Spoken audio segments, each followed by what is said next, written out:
परमेश्वरको वचनबाट यहाँको सामनेमा के कुरा राखौँ भनेर विचार गर्दै थिएँ र मेरो बिहानको डिभोसनमा हामी क्रिसमसको सन्देशलाई आफ्नो व्यक्तिगत जीवनमा अभ्यास गर्ने सिलसिलामा नै छौँ। लुकाको सुसमाचारबाट हामीले प्रभु येशू ख्रीष्टको जन्मको सेरोफेरोबाट अध्ययन गर्दै आएका छौँ र त्यो सन्देशको एउटा के भन्छ क्वालिफिकेसन, त्यसलाई कसरी बयान गरेको छ भने यो खुसीको सन्देश, आनन्दको सन्देश भनेर जकरियालाई पनि भनिएको छ, मरियमलाई पनि भनिएको छ र गोठालाहरूलाई पनि भनिएको छ खुसीको सन्देश। अनि हामीले सुसमाचार प्रचार गर्दाखेरि पनि त्यसलाई खुसीको सुसमाचार भनेर भन्छौँ। त हेर्दाखेरि यीशु ख्रीष्टलाई विश्वास गर्नु नै खुसी अपनाउनु देखिन्छ, खुसीको खबरलाई जीवनमा स्वीकार गर्नु। तर ख्रीष्ट येशूमा विश्वास गरिसकेपछि यो खुसीलाई हामीले केवल मुक्ति पाइसकेपछि अनि बाक्समा थन्काएर राखिदिन्छौँ। त्यसपछि अब यो खुसी चाहिँ उही स्वर्ग पुगेपछि मात्रै मनाउने होला, संसारमा बसुन्जेल दुःख कष्ट आपद विपद रिस राग दुश्मनी मनमुटाव इत्यादि कुराहरूसँग समय बिताउँदा बिताउँदै सङ्घर्ष गर्नुपर्ने जस्तो लाग्छ। तर जीवनमा वास्तविक साँचो खुसीको अनुभूति थोरै विश्वासीले मात्रै गर्न पाउँछन्। किन होला यस्तो?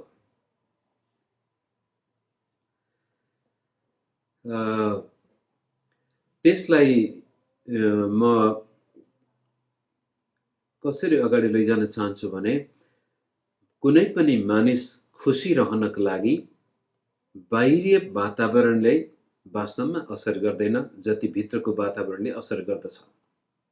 कुनै व्यक्ति खुसी हुने हो या नहुने हो भन्ने कुरा त्यसको बाहिरतिर के भइरहेछ त्यसले भन्दा बढी त्यो व्यक्तिको हृदयमा के छ, मगजमा के छ, त्यसले बढी असर गर्दछ।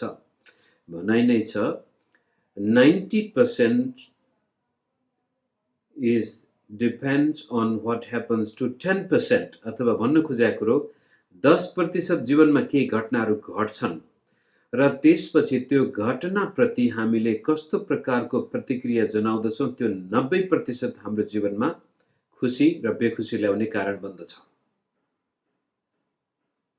तपाईँ खुसी हुने हो या नहुने हो, तपाईको भित्र कस्तो अवस्था छ त्यसले निर्धारण गर्दो रहेछ। मनोवैज्ञानिकहरूले आज हामीलाई सिकाउँदै आएका छन् र त्यसका साथसाथै बाइबलले त हजारौं वर्ष पहिलादेखि भन्दैछ। हितोपदेश 17 को 22 मा भने जस्तै चेयरफुल हार्ट इज मेडिसिन, प्रसन्न हृदय यस्तो दबाई हो जसले हाम्रो मकिएका हड्डीहरू समेत निको पार्न सक्छ। भन्न खोजेको कुरो यदि म भित्र ठिक छु भनेदेखि मेरो बाहिर जस्तोसुकै अवस्था किन नहोस् त्यसले मेरो जीवनमा खुसी चोर्न सक्दैन। र आज विशेष गरी यो लुकाको सुसमाचारबाट मैले यहाँसँग भन्न खोजेको कुरो के भनेदेखि जीवनमा आनन्दित हुन, खुसी हुन न त तपाईको उमेरले रोक्न सक्छ। यहाँ थुप्रै नानीहरू पनि म देख्दैछु, जवान हुँदा पनि यसले हामीलाई रोक्न सक्दैन र हाम्रो उमेर ढल्किसकेको वृद्धावस्थामा पुग्दा पनि उमेरले हामीलाई आनन्दमय जीवन बिताउन बाधा दिँदैन। र परिस्थितिहरूले पनि जीवनमा कस्तो स्थिति छ, दुःख कष्ट छ, अभाव घटी कमीहरू छन् र शरीरमा रोगै छ भने पनि त्यसले पनि हामीलाई रोक्न सक्दैन।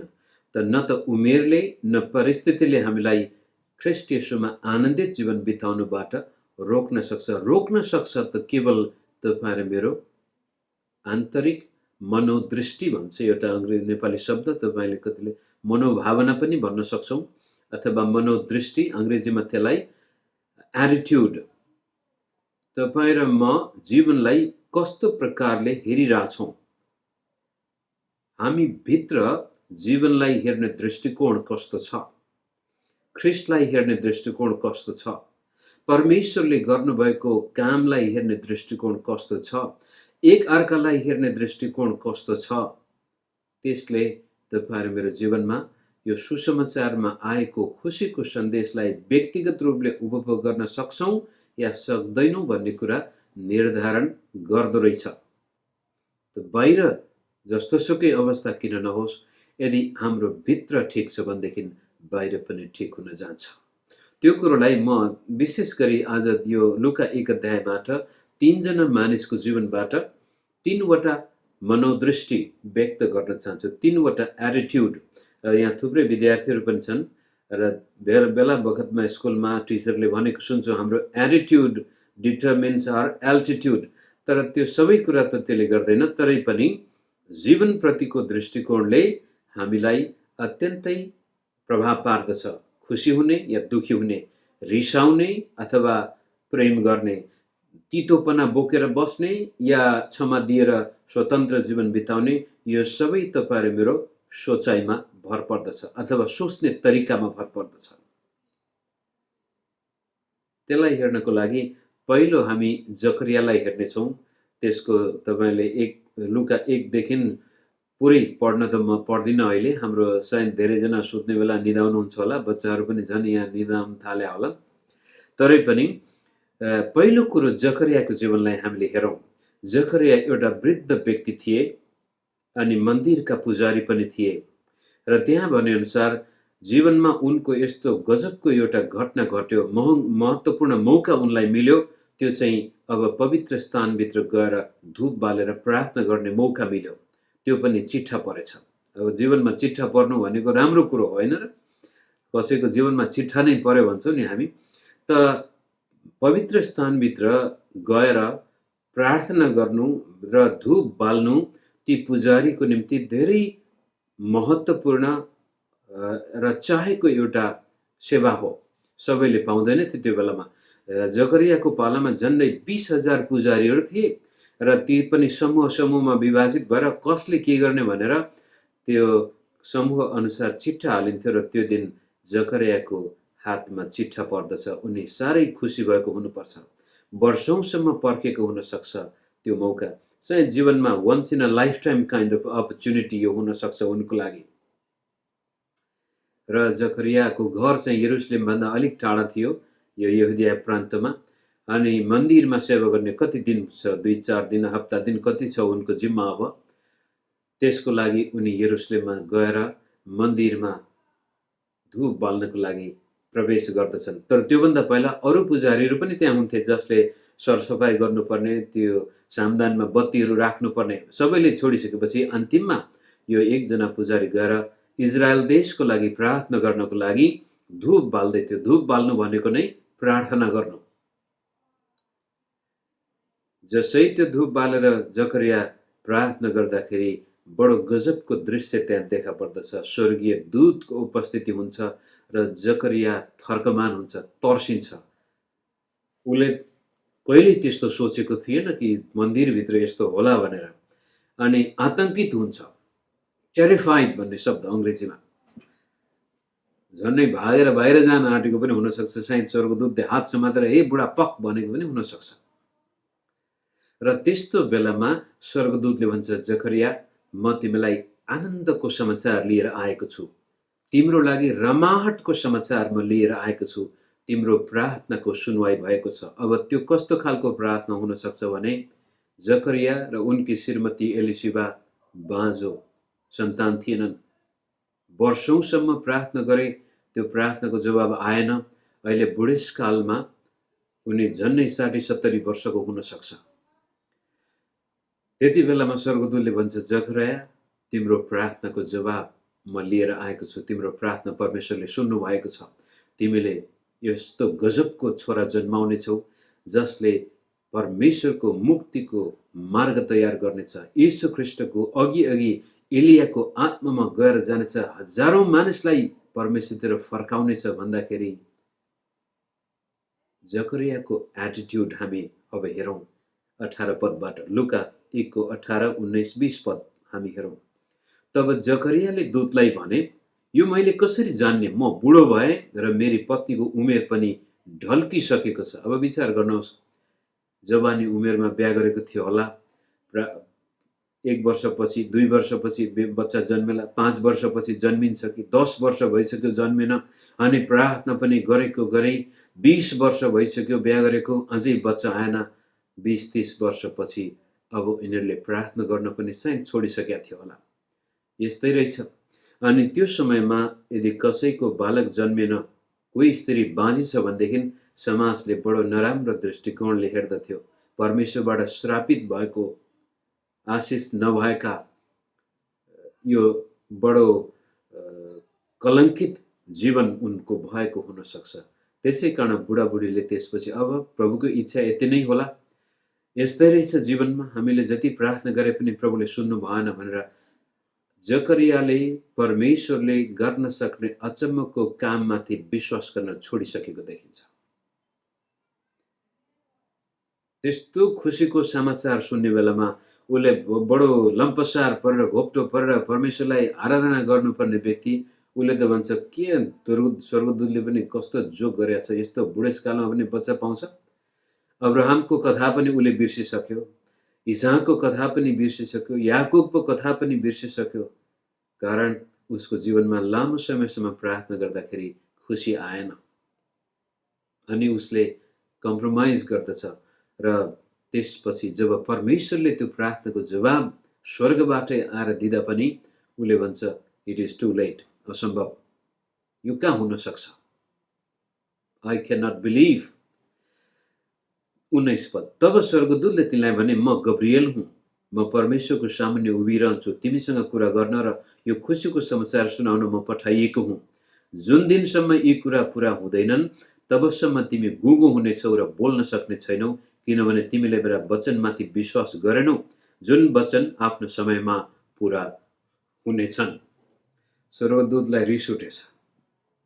यस्तो गजबको समाचार लिएर म आएको छु, मैले सोचे यो त दानियल जस्तै घोप्टो परेर परमेश्वरलाई आराधना गर्ला, मलाई नै पुज्ला भनेर, यसलाई चाहिँ मलाई नपुज भनेर भन्नुला भनेको त, यो त यूहन्ना प्रेरित जस्तै घोप्टो परेर परमेश्वरलाई आराधना गर्ला भनेको त यो त अविश्वास व्यक्त गर्दैछ। हुँदैन, मेरो जीवनमा यस्तो सम्भव छैन। जब जकरियाले अविश्वासको मनोदृष्टि व्यक्त गर्दछ, स्वर्गदूतले उसको मुख बन्द गरिदिन्छ।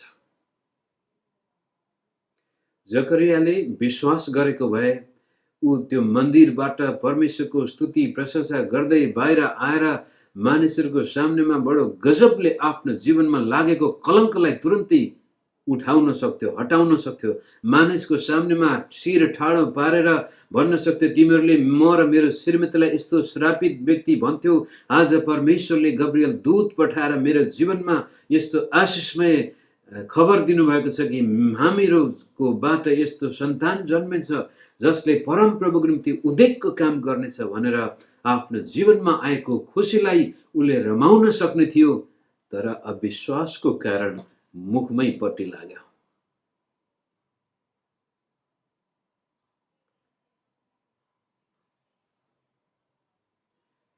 त्यो एउटा अविश्वासको कारणले गर्दा उसको जीवनमा खुसी पोस्टपोन भयो, कहिले क्यान्सल चाहिँ भएन। कमसे कम यो पोस्टपोन भन्ने शब्द के भनेदेखि पर सरियो।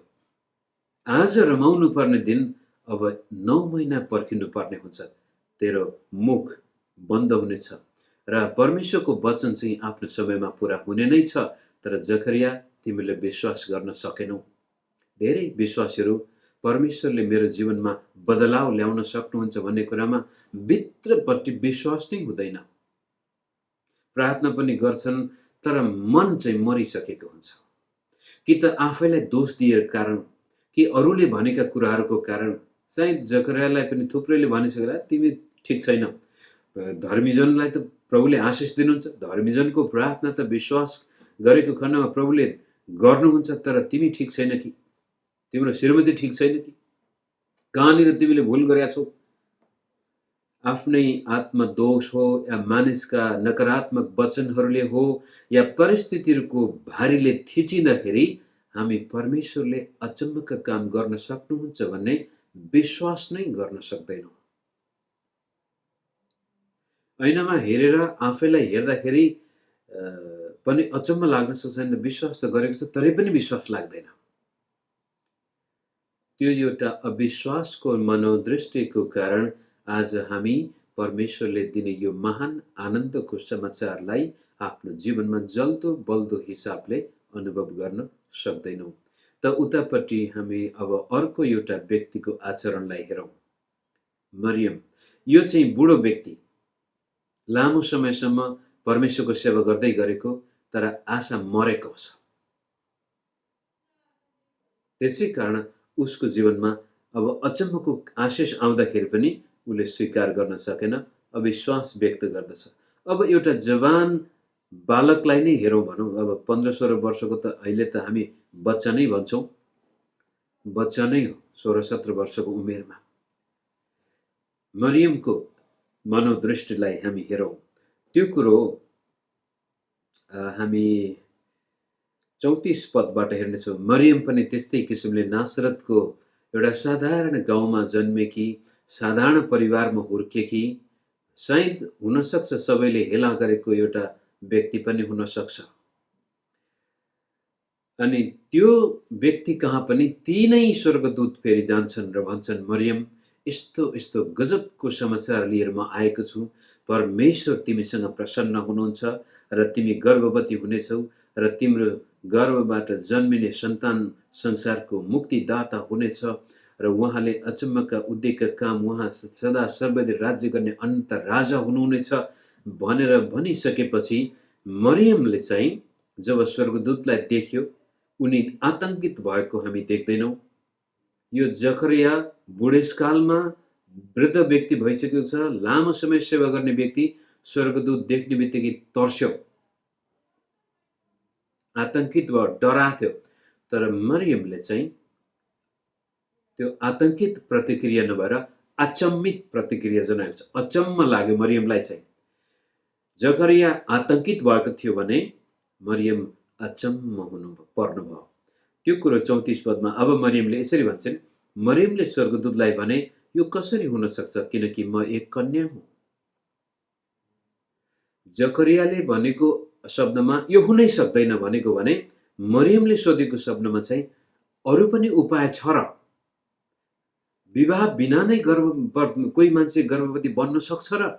यो सम्भव छ त भनेर मरियमले मानवीय कल्पनाभन्दा बाहिर पनि अरू सम्भावना छन् त भनेर यो सम्भावनाको प्रश्न हो। यो चाहिँ के परमेश्वरले अरू तरिकाबाट पनि मेरो जीवनमा यो गर्न सक्नुहुन्छ त भनेर सोधिएको प्रश्नको जवाबमा स्वर्गदूतले यसरी भन्छन्, तब स्वर्गदूतले तिनलाई जवाब दिएर भने, पवित्र आत्मा तिमीमा आउनुहुनेछ र सर्वोच्चका शक्तिको छाया तिमीमाथि पर्नेछ। यसै कारण जो जन्मनुहुनेछ उहाँ पवित्र अर्थात् परमेश्वरका पुत्र कहलाइनुहुनेछ।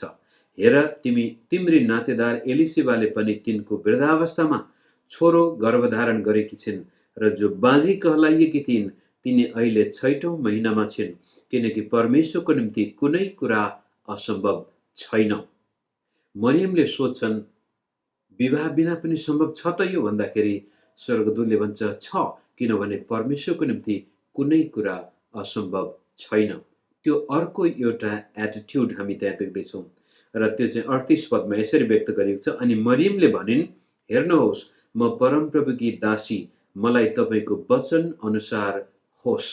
तब स्वर्गदूत तिनीबाट विदा भए। दुईजना व्यक्ति हेर्नुहोस्, एउटा वृद्ध ज्ञानी पुरुष, धर्मी पुरुष, निर्दोष पुरुष, परमेश्वरको नजरमा कुनै प्रकारको दोष छैन, तर उनले परमेश्वरले दिएका आशिषलाई स्वीकार गर्ने विश्वास व्यक्त गर्न सकेनन्, किनभने जीवनमा धेरै लामो समयसम्म आशा हराएको थियो, प्रार्थनाको जवाब आएको थिएन। अनि त्यसपछि उनलाई लाग्यो सायद परमेश्वरले अब यो काम गर्न सक्नुहुन्न होला। त अर्की एकजना जवान कन्या छन्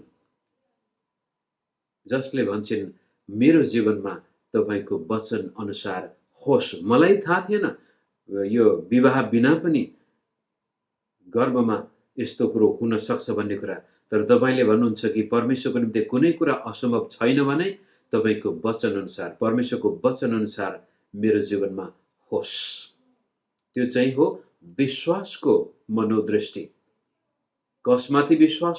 परमेश्वरमाथि। कारण परमेश्वरले यावत थोक बनाउनु भएको हो भनेदेखि उहाँको निम्ति कुनै कुराहरू असम्भव छैनन्। त त्यसलाई हामीले हाम्रो व्यक्तिगत जीवनमा पनि लागू गर्न सक्छौँ कि एफएसी 3 अध्यायको 20 पदमा पनि त्यो कुरो उल्लेख गरिएको छ कि परमेश्वरले हामीले मागेको र चिताएको भन्दा पनि बढ्ता गरी दिन सक्नुहुन्छ। अर्को शब्दमा कल्पना गरेको भन्दा पनि बढ्ता दिन सक्नुहुन्छ।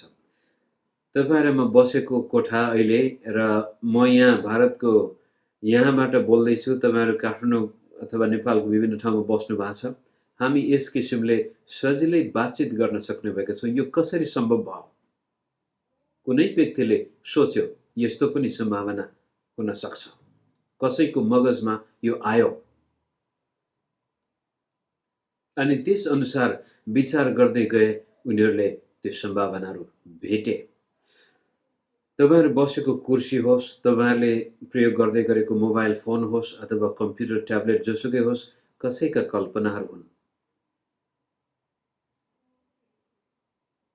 तर ख्रीष्ट येशूमा विश्वास गर्ने व्यक्तिहरूको निम्ति अझ त्योभन्दा बढ्ता सम्भावना के छ भनेदेखि हामी मानवीय कल्पना भन्दा पनि बढ्ता परमेश्वरको सम्भावनामा विश्वास गर्न सक्छौं।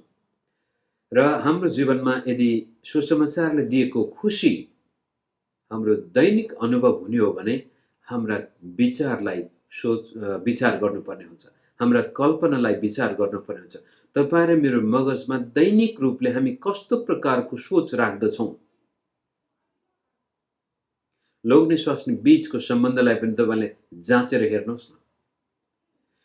यदि तपाईको श्रीमतीसँग रिस उठ्यो, तपाईको श्रीमानसँग रिस उठेको छ भनेदेखि अब त्यो रिसलाई तपाईले ओहो मेरो बुढा कमजोर छ, मेरो बुढी कमजोर छ, हुन्छ म यसलाई माया गरेर जित्छु, म क्षमा गरेर जित्छु, म कसरी हुन्छ मेरो परिवारमा प्रेमको वातावरण बनाउँछु भनेर दिनभरि सोचेर घर फर्किनु भयो भनेदेखि त्यहाँ शान्ति हुन्छ। तर बिहान घरबाट जाने बेला ठाउँ ठुटु परेको थियो, दिनभरि मेरो बुढा यस्तो, मेरो बुढी यस्तो भनेर त्यो नकारात्मक सोच, त्यसलाई चाहिँ पक्न, त्यसलाई म ठिक गर्छु, त्यसलाई यस्तो भन्नुपर्ने, त्यसलाई यसो गर्नुपर्ने भनेर आउनुभयो भने घर पुग्नुभन्दा पहिले झगडा हुन्छ। कारण हाम्रो कल्पनाले, हाम्रो सोचाइले हाम्रो सारा इन्द्रियहरूलाई आफ्नो बसमा राखेको हुन्छ। सही सोचले सही परिणाम ल्याउँछ, गलत सोचले गलत परिणाम ल्याउँछ। त्यस्तै किसिमले परमेश्वरलाई हेर्ने दृष्टिकोण पनि, परमेश्वर प्रतिको हाम्रो मनोदृष्टिले पनि हामीलाई उहाँले दिने आशिषलाई कि त अपनाउन मद्दत गर्दछ कि हामी त्यसबाट वञ्चित हुन्छौं। मरियमले आफ्नो जीवनमा ती सम्भावनाहरूलाई स्वीकार गर्छिन्। याद गर्नुहोस्, मरियमको निम्ति त्यो वास्तवमा खुसीको समाचार थिएन। मरियमको निम्ति त त्यो एकदमै दुःखको समाचार हो। जकरियाको र एलिसेबाको निम्ति त्यो साह्रै खुसीको समाचार हो, किनभने उनीहरूले दशकौंसम्म प्रार्थना गरेका थिए लोग्ने स्वास्नी दुवैबाट बच्चा जन्मिनु, त्यो अचम्मको काम। सारा गाउँलेहरूले आएर रमाहट गर्नेछन्। तर मरियम एक जो अविवाहित स्त्री, मगनी मात्र भएको छ, मगनी भएको एउटा जवान केटीले जब पेट बोकेको खबर चारैतिर सुनिन्छ, तपाईं विचार गर्नुहोस् उसको दशा कस्तो हुन्थ्यो होला। त्यहाँसम्म मात्र होइन, उसको मगनी गरेको व्यक्तिले पनि मत्तीको सुसमाचार मनमा नै विचार गर्छ, ओहो मैले त ठुलो भुल गरेछु क्या, अब समाचार आयो मरियम गर्भवती छ रे, अनि के गर्ने होला त अब भनेर मनमा नै मरियमलाई उले पनि त्याग्ने प्रयास गर्दै थियो। आमा बाबुले पनि त्यस्तो प्रकारको छोरीलाई स्वीकार गर्दैन त्यो समाजमा, र त्यो व्यक्तिको निम्ति अन्तिम निष्कर्ष भनेको चौबाटोमा लगेर ढुङ्गाले हानेर मारिनु, मोसाको व्यवस्था अनुसार। त मरियमको निम्ति स्वर्गदूतले ल्याएको समाचार खुसीको समाचार थिएन। हो, संसारको निम्ति खुसीको समाचार थियो, तर मरियमको निम्ति त्यतिखेर यो बडो चुनौतीपूर्ण समाचार थियो, दुःखको समाचार थियो।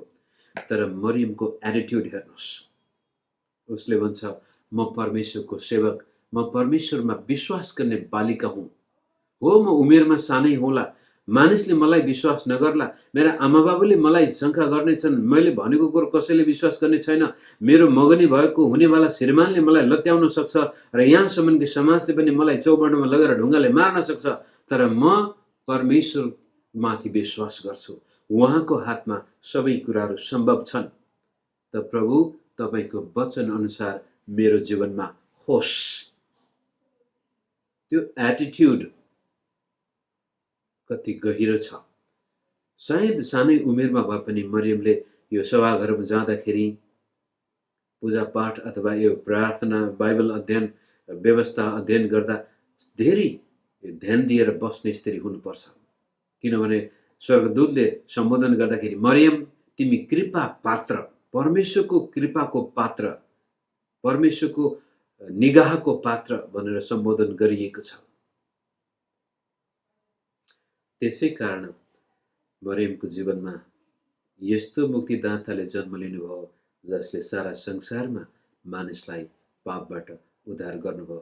आज जस कसैले यीशुमा विश्वास गर्दछ त्यसले मरियमलाई पनि चिन्दछ, मरियमको गुणगान गाउँदछ। र रोमन क्याथोलिक चर्चमा त तपाईँ देख्नुहुन्छ मरियमलाई उनीहरू येशू ख्रीष्टभन्दा पनि बढ्ता प्रेम गर्छन्। रोमन क्याथोलिक चर्च र हामी प्रोटेस्टेन्टहरूको बीचको ठुलो समस्या भनेको नै रोमन क्याथोलिकले मरियमलाई नै बढी ठुलो स्थान दिए र पछि गएर मरियमलाई नै एउटा पूजा गर्ने अवस्था त्यहाँ देखा परेको कारण आजसम्म प्रोटेस्टेन्ट चर्च र क्याथोलिक चर्चमा विभाजन छ, नत्र सायद यो चर्च मिलिसक्थ्यो होला। त भन्न खोजेको कुरो मरियमको एटिट्युडले गर्दाखेरि उनको दुःखपूर्ण समाचारलाई पनि आज हुन त ख्रीष्ट येशूको 30 वर्षको उमेरसम्म त मरियम पक्कै पनि रमाई येशू प्रभुसँग बसेकी थिइन् होला। तर जब येशू प्रभुले सेवा गर्दाखेरि पनि जहाँ जहाँ प्रभु जानुभयो कहिलेकाहीँ चिन्ता लाग्थ्यो होला छोरा एकदमै कस्तो अचम्मको भयो भनेर। एकपटक त आफ्ना छोरा अरू छोराहरूसँग लिएर प्रभुलाई घर लैजानु पर्यो भनेर यो सायद बिग्रिन्छ बौला मेरो छोरा भनेर पनि विचार गरेको थियो होला। र क्रुसमा झुनिँदाखेरि त पक्कै पनि आमाको हृदय टुक्रियो। तर पछि गएर उनले क्रुसमा येशूले आफ्नी आमालाई हेर्नुहुन्छ र यूहन्नालाई हेर्नुहुन्छ र भन्नुहुन्छ ए यूहन्ना हेर तिमी आमा भनेर आफ्नो आमाको जिम्मा पनि यूहन्नालाई लाएर जानुहुन्छ। र परम्पराले भन्छ पछि यूहन्नाले मरियमलाई आफ्नै आमा बनाएर लामो समय एफिसीमा लगेर राखेको कुरो हामी पढ्न पाउँछौँ। यस किसिमले मैले भन्न खोजेको कुरो एटिट्युड, मनोदृष्टि, मनोभावना तपाईँ भित्र कस्तो हुनुहुन्छ त्यसले तपाईँको बाहिरको परिस्थितिलाई पनि असर गर्नेछ। तपाईँको परिवारमा मिलाप छैन, शान्ति छैन भनेदेखि श्रीमानले श्रीमतीलाई दोष दिएछ, श्रीमतीले श्रीमानलाई, आमा बाबुले छोराछोरीलाई, छोराछोरीले आमा बाबुलाई, विद्यार्थीले शिक्षकलाई, शिक्षकले विद्यार्थीलाई दोष दिन्छ भने त्यहाँ कहिल्यै शान्ति हुने छैन, कहिल्यै मिलाप हुने छैन। तर मिलाप हुनु छ भने पहिला आफैलाई हेर्नु पर्यो, आफ्नो एटिट्युडलाई परिवर्तन गर्नु पर्यो, आफ्नो सोचलाई परिवर्तन गर्नु पर्यो र त्यसपछि अरू व्यक्तिहरू आफै परिवर्तन हुनेछन्। यदि म मिजासिलो व्यक्ति छु, म प्रेमिलो व्यक्ति छु भनेदेखि शत्रुलाई पनि आक्रमण गर्न गाह्रै पर्छ। म एकदमै घमण्डी, अहङ्कारी, म मात्रै भन्ने खालको व्यक्ति छ भने मलाई आक्रमण गर्न कसैलाई 12 बजे पर्खिनु पर्दैन। एटिट्युडले यस्तो प्रकारको अवस्था आकर्षण गर्दछ हाम्रो जीवनमा। भने परिवारमा, समाजमा, मण्डलीमा पनि यदि तपाईँको एटिट्युड, मनोदृष्टि, सोच्ने भावना ठिक छ भनेदेखि तपाईँ जहाँ जानुहुन्छ त्यहाँ आनन्दको समाचार, खुसीको समाचार लिएर आउनुहुनेछ। तर होइन यो व्यक्तिले, एकजना भाइको सम्झना आउँछ, म कोरियामा सेवा गर्दाखेरि 2 जना भाइ थिए, दुवैले आराधना गर्न चाहन्थे हाम्रो चर्चमा, तर 2 जना कहिल्यै नमिल्ने। अनि एक दिन त एकजना भाइले आएर मलाई सर भन्थ्यो, सर यो व्यक्तिले गर्दाखेरि म नरकै जाने भए। अनि कति सम्झाउने प्रयास गरेँ, जोस् त्यो जुन भाइले भनेको थियो यो व्यक्तिले गर्दाखेरि म नरकै जाने भयो त्यो भने त्यो भाइ चाहिँ वास्तवमा पछि प्रभुमा राम्रो गरी फर्किनु भयो। आजसम्म पनि उहाँ सेवा गर्दै हुनुहुन्छ काठमाडौँमा। अर्को भाइको हालत के कस्तो छ मैले जानेको छैन। तर भन्न खोजेको कुरो अरूले गर्दाखेरि म कहिले पनि नरक जाने होइन, नरक जाने हो भने म आफ्नै कारण जाने हो। अनि मेरो परिवारमा पनि अशान्ति छ भने मेरो श्रीमतीले गर्दाखेरि अशान्ति भयो भन्नुको सट्टामा मेरो कारण अशान्ति भएको, त्यसकारण यदि म ठिक छु भने मेरो श्रीमती ठिक छ। मेरो के भन्छ मेरा छोराछोरी बिग्रेको कारण मेरो परिवार बिग्रियो भन्नुको सट्टामा सायद मैले नै राम्रो बाउ बन्न जानेन, मैले नै राम्रो आमा बन्न जानेन, त्यसै कारण सायद मेरा छोराछोरी बिग्रे कि क्या हो भनेर आफैलाई जब म सुधार्छु भनेदेखि मेरा छोराछोरी आफै सुध्रिनेछ। आज नेपाली समाजमा सजिलै हामी छोराछोरीलाई बढी दोष दिन्छौँ। छोराछोरीले के कुरा भन्छन् हामी बुझ्दै उनीहरूको कुरो सुन्नै चाहँदैनौँ, त चुप लाग भनेर पट्याङ्ग हिर्काइदिने टाउकोमा। तर छोराले किन त्यो भन्दैछ, छोरीले किन त्यो भन्दैछ भनेर सुनेर बुझेर उनीहरूको पनि भावना बुझिदिँदैनौँ हामी। अनि बिग्रेपछि ल मेरो छोरा बदमास, मेरो छोरी बदमास। अनि छोराछोरीले पनि आमा बाबुलाई पनि त्यही हो, मेरो बाबुआमाले मलाई बुझ्दैन। उनीहरूले पनि सानै उमेरमा आफ्नो एटिट्युड ठिक छ भनेदेखि सारा संसार हामीलाई मन पराउन सक्छ। त मैले मुख्य भन्न खोजेको कुरा कहाँ पुगेछु बिर्सेछु, मेरो समय जान आँट्यो। एटिट्युड, मनोदृष्टि, सोच्ने भावनाले हाम्रो जीवनमा परमेश्वरले दिने खुसीलाई कि त हामी सजिलै स्वीकार गरेर दिनदिनै रमाउन सक्छौँ कि त्यो त्यत्तिकै खेर गइरहेको हुन सक्छ। जकरियाले 9 महिनासम्म लाटो भएर गुङ्गो भएर इसारा गरेर त्यो हेर्नुहोस् त्यो अविश्वास व्यक्त गर्न नपाओस् भनेरै होला सायद स्वर्गदूतले पनि मुख बन्द गरिदिएको। त्यसपछि मेरो समय सिद्धिनुभन्दा तेस्रो एटिट्युड हामी हेरौँ एलिसिबाको जीवनबाट। जकरियाकी श्रीमती एलिसिबा, उनको एटिट्युड हेर्न हामी 39 पदबाट पहिला हेरौँ। ती दिनमा मरियम आतुरीसँग पहाडतर्फ यहुदियाको एउटा गाउँमा गइन् र जकरियाको घरमा पसेर एलिसिबालाई अभिवादन गरिन्। जब एलिसिबाले मरियमको अभिवादन सुनिन् तब तिनको गर्भमा बालक उफ्र्यो र एलिसिबा पवित्र आत्माले भरिपूर्ण भइन् र एलिसिबाले चर्को स्वरले भनिन्, स्त्रीहरूमा तिमी धन्यकी हौ र तिम्रो गर्भको फल धन्यको हो। म माथि कसरी यस्तो कृपा भयो कि मेरा प्रभुकी आमा म कहाँ आइन्, किनभने हेर तिम्रो अभिवादन मेरो कानमा पर्ने बित्तिकै बालक मेरो गर्भमा आनन्दले उफ्र्यो। तिनी धन्यकी हुन् जसले परमप्रभुले तिनलाई भन्नुभएको कुरा पुरा हुनेछ भनी विश्वास गरिन्। मरियम र एलिसिबा आफन्त रहेछन्, नातेदार। उमेरमा त एलिसिबा निकै वृद्ध, सायद अब जेठी आमा ठुली आमा को हुन्, हजुरआमा पो हुन् कि। र पनि यो मरियम जब त्यो घरमा आउने बित्तिकै एलिसिबाको जीवनमा पवित्र आत्माको भरपुरी हामी देख्दछौँ। अर्थात् यी दिदी पवित्र आत्माले यस्तो किसिमले भरिन्छन् कि उनी अचानक परमेश्वरको स्तुति प्रशंसा गर्न जान्छन्। त्यहाँ 42 पदमा एलिसिबा चर्को स्वरले भनिन्, स्त्रीहरूमा तिमी धन्यकी हौ र तिम्रो गर्भको फल धन्यको हो भनेर येशू प्रभुलाई उनी प्रशंसा गर्दछन्, आराधना गर्न थाल्छन्। त उनको एटिट्युड चाहिँ प्रशंसाले भरिएको एटिट्युड। जे हुँदा पनि परमेश्वरलाई धन्यवाद दिने, प्रशंसा दिने व्यक्ति। सायद उनको जीवनमा तल हेर्दै जानु उनले भन्छन्, आज परमेश्वरले हाम्रो जीवनमा लागेको कलङ्क मेटाउनु भएको छ भनेर प्रभुलाई उनले धन्यवाद दिएको छ। त्यो कलङ्क कस्तो थियो? बाँझी, अलक्षिणी, राक्षस, सायद सासू ससुराले सरापेको, छिमेकीले सरापेको त्यो कलङ्क जब उनको बच्चा पेटमा जन्मिँदै हुर्किँदै जाँदा उनी रमाउँछन् र परमेश्वरलाई प्रशंसा दिन्छन्। मानिसले जस्तोसुकै कलङ्कित शब्द बोले पनि, उनको चित्त दुखाएको भए पनि उनको चित्त दुखेको हामी देख्दैनौँ। किनभनेदेखि जस कसैको चित्त दुखेको हुन्छ त्यो व्यक्तिको हृदय चङ्गाई हुँदैन र त्यो व्यक्तिको हृदयमा पवित्र आत्माले काम गर्न सक्नुहुन्न। मित्रहरू, मानिसले तपाईँलाई राम्रो नराम्रो भन्दाखेरि चित्त दुख्यो तपाईँको, या आँसु गर्नुहुन्छ, त्यसले मलाई यसरी भनेको छ भन्नुभयो भने तपाईँको हृदयमा तितोपना उत्पन्न हुन्छ। जहाँ तितोपना हुन्छ त्यहाँ पवित्र आत्माको भरपरी हुँदैन। अनि पवित्र आत्माको उपस्थिति बिना हामी जीवनमा प्रशंसा नै गर्न सक्दैनौँ।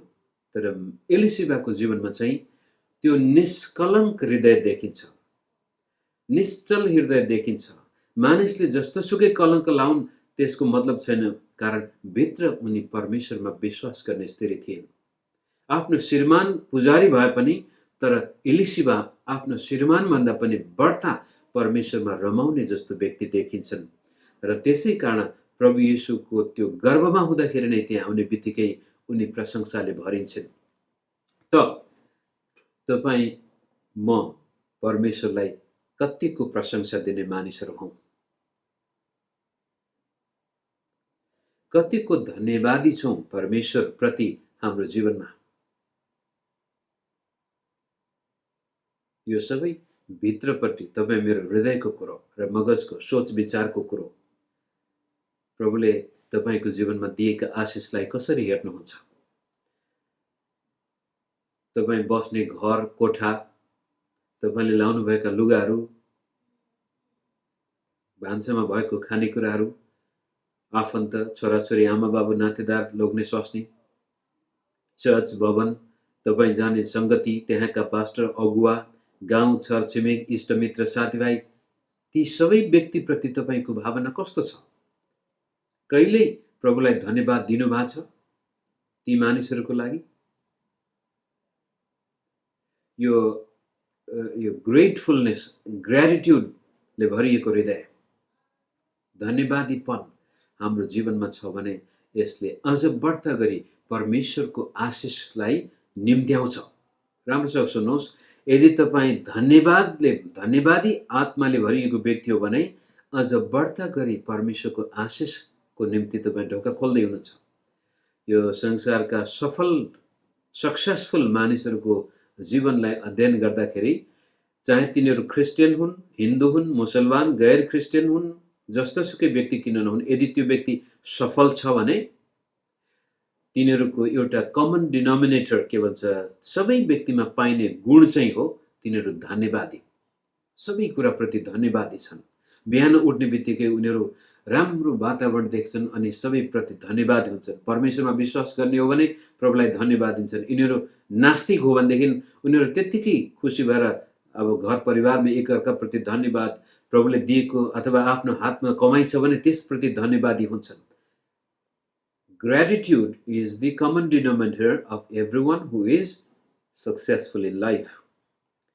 एलिसिबाको जीवनमा हामी त्यस्तो गजबको धन्यवादी र परमेश्वरप्रति प्रशंसा दिने व्यक्ति देखिन्छ। यी तीनैजना व्यक्तिको निष्कर्षमा हामी के भन्न सक्छौँ भने, यदि ममा अविश्वासको आत्मा छ भने यसले मलाई परमेश्वरका आशिषबाट अलिक टाढा लैजानेछ। तर ममा विश्वासको आत्मा छ भने परमेश्वरले मेरो जीवनमा असम्भव कुराहरू पनि सम्भव गर्न सक्नुहुनेछ। र ममा प्रशंसाको एटिट्युड छ भनेदेखि म अझै बढ्ता गरी परमेश्वरको आशिषको ढोका खोल्ने व्यक्ति बन्नेछु। र हाम्रो जीवनमा प्रभुले हामीलाई यो खुसीको समाचार दैनिक जीवनको अनुभव बनाउनु हुनेछ।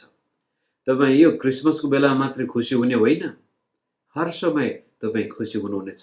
प्रत्येक दिन तपाईँको निम्ति क्रिसमस बन्न सक्छ। अब हाम्रो तपाईँ कतिजना पहिला विश्वास गर्नुभन्दा अगाडि दसैँ तिहार मान्नुहुन्थ्यो, र प्रत्येक दिन दसैँ तिहार बन्न सक्छ, प्रत्येक दिन क्रिसमस बन्न सक्छ, प्रत्येक दिन रहरलाग्दो बन्न सक्छ। यो सबै तपाईँ र मेरो हृदयको अवस्थाले निर्धारण गर्दछ। यति भन्दै म मेरो यो वचन यहीँ राख्छु। परमेश्वरले हामी सबैलाई आशिष दिनुभएको होस्। जय मसीह।